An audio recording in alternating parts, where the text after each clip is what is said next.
Welcome to next current.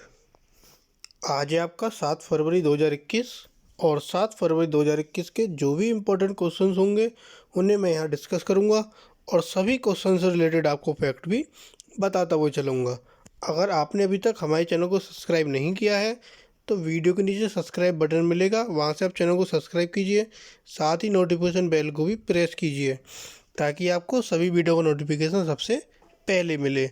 इसी के साथ आप इम्पोर्टेंट डेज की वीडियो भी हमारे वीडियो के डिस्क्रिप्शन में लिंक दिए गए हैं, वहाँ से आप दिसंबर और जनवरी के जो इम्पोर्टेंट डेज होते हैं उनकी एक सेपरेट वीडियो भी आप देख सकते हैं।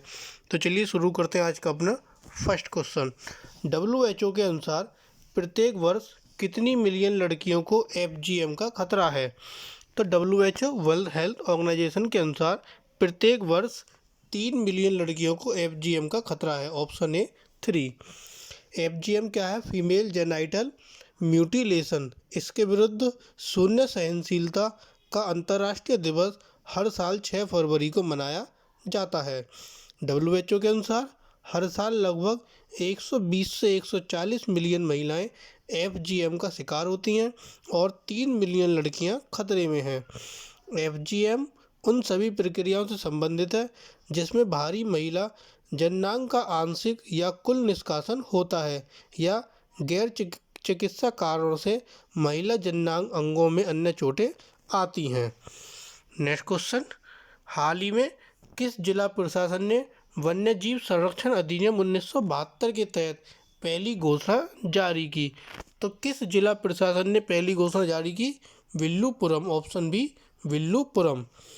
कलिबली आर्द्रभूमि को पक्षी अभयारण्य घोषित करने के लिए एक बड़े कदम के रूप में विल्लुपुरम जिला प्रशासन, जो कि तमिलनाडु में है, उसने वन्य जीव संरक्षण अधिनियम 1972 के तहत पहली घोषणा जारी की। कलिबली पुलिकात झील के बाद दक्षिण भारत की दूसरी सबसे बड़ी खारे पानी की झील है।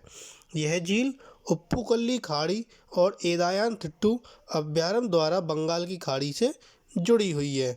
अब ये जो है आपका तमिलनाडु में है विल्लुपुरम, तो तमिलनाडु के बारे में पढ़ते हैं। तमिलनाडु की राजधानी चेन्नई। तमिलनाडु के मुख्यमंत्री इडप्पाडी के पलानीस्वामी।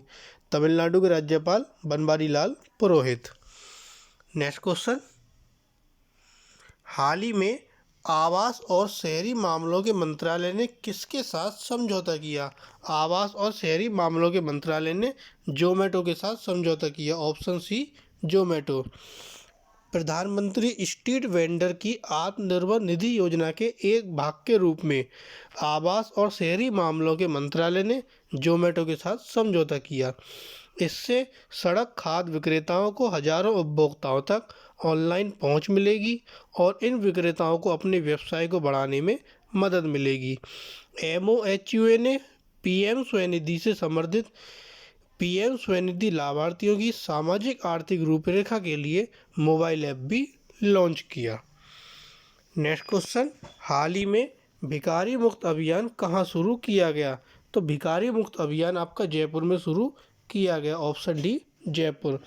राजस्थान कौशल और आजीविका विकास निगम और Sopan institute of science technology and management के संयुक्त प्रयासों से भिखारियों का यहाँ पुनर्वास किया जा रहा है।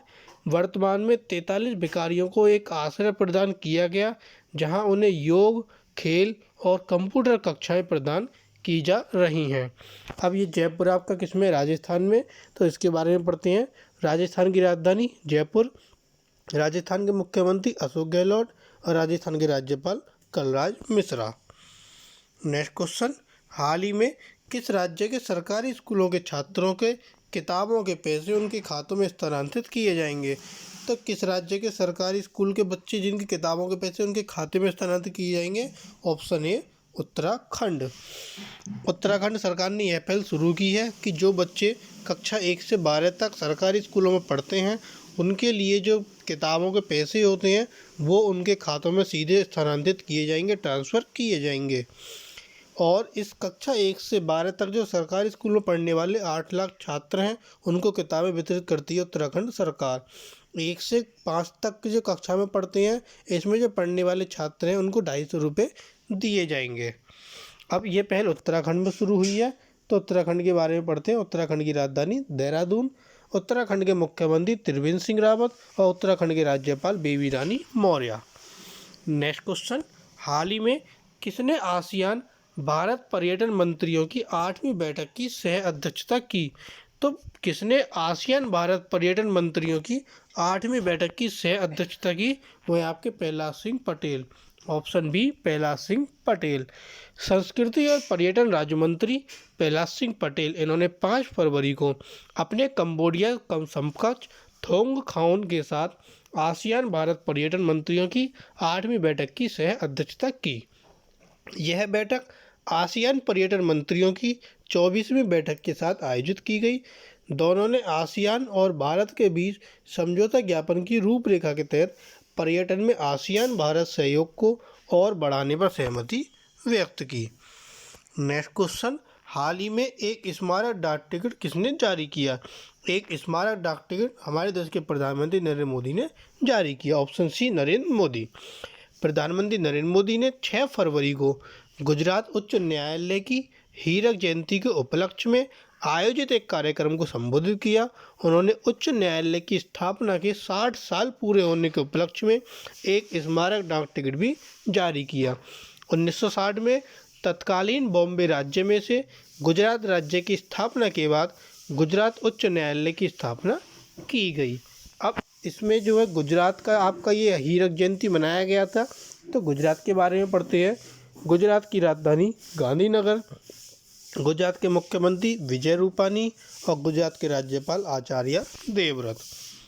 नेक्स्ट क्वेश्चन, हाल ही में वित्त मंत्री ने किस शहर में चाह बगीचा धन पुरस्कार मेले के तीसरे चरण में भाग लिया?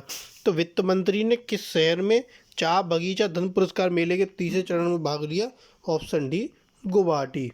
गुवाहाटी शहर में इसमें भाग लिया किसने? वित्त मंत्री निर्मला सीतारमन ने। गुवाहाटी कहाँ है आपका? आसाम में।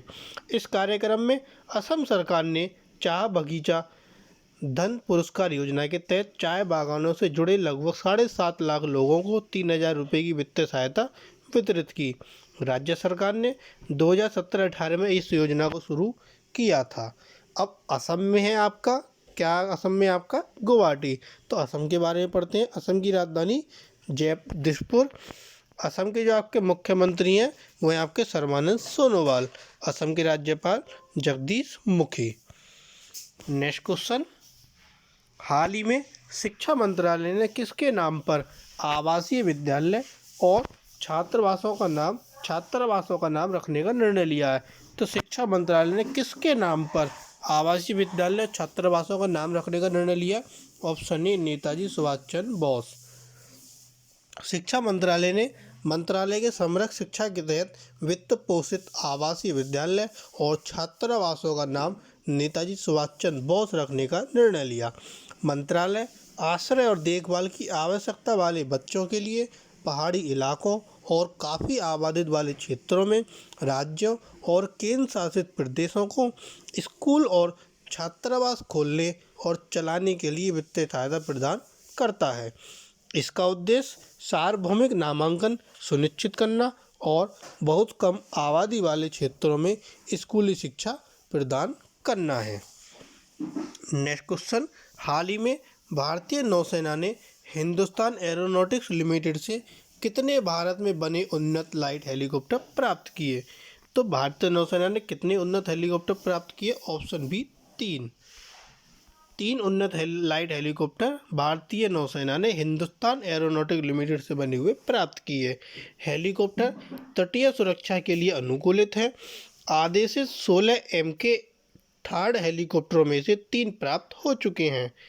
ALH के नौसैनिक संस्करण को उन्नत सेंसर की एक श्रृंखला के साथ सुसज्जित किया गया है जो भारतीय जल में मुंबई आतंकवादी हमलों जैसी घुसपैठ का पता लगा सकते हैं। नेक्स्ट क्वेश्चन, हाल ही में तीसरा बांग्लादेश फिल्म फेस्टिवल 2021 किस शहर में शुरू हुआ? तो तीसरा बांग्लादेश फिल्म फेस्टिवल 2021 किस शहर में शुरू हुआ? Option C Kolkata. कोलकाता शहर में आपका बांग्लादेश फिल्म फेस्टिवल 2021 शुरू हुआ। 5 दिनों तक चलने वाले इस महोत्सव में 32 बांग्लादेशी फीचर फिल्मों का प्रदर्शन किया जाएगा। बांग्लादेश की जो प्रधानमंत्री हैं कौन है बांग्लादेश की प्रधानमंत्री के जीवन पर फिल्म हसीना ए डॉट्स टेल समारोह की उद्घाटन फिल्म थी। जलालर गोल्पो, कृष्णो पोखो, ओगोत्तो नामा, राजा धीरज रज्जक इत्यादि कुछ फिल्में हैं जिन्हें महोत्सव के दौरान दिखाया जाएगा। नेक्स्ट क्वेश्चन, हाल ही में किसने चाइना ग्लोबल टेलीविज़न नेटवर्क के प्रसारण लाइसेंस को रद्द कर दिया है? तो चाइना ग्लोबल टेलीविज़न नेटवर्क के प्रसारण लाइसेंस को रद्द किसने कर दिया है? Option D, Ofcom. British media नियामक ऑफकॉम ने चाइना ग्लोबल टेलीविज़न नेटवर्क के प्रसारण लाइसेंस को रद्द कर दिया। सीजीटीएन क्या है आपका? चाइना ग्लोबल टेलीविज़न नेटवर्क चीनी कम्युनिस्ट पार्टी के प्रचार विभाग के तहत चाइना सेंट्रल टेलीविज़न द्वारा संचालित है।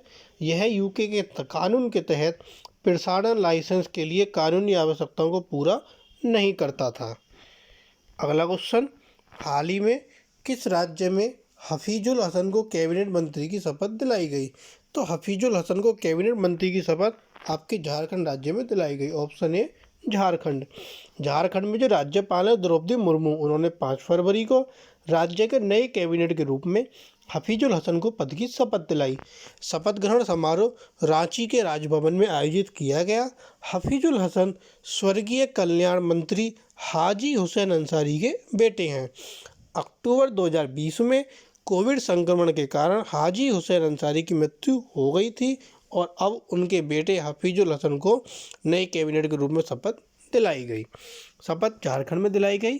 झारखंड के बारे में पढ़ते हैं। झारखंड की राजधानी रांची। झारखंड के मुख्यमंत्री हेमंत सोरेन और झारखंड की राज्यपाल द्रौपदी मुर्मू।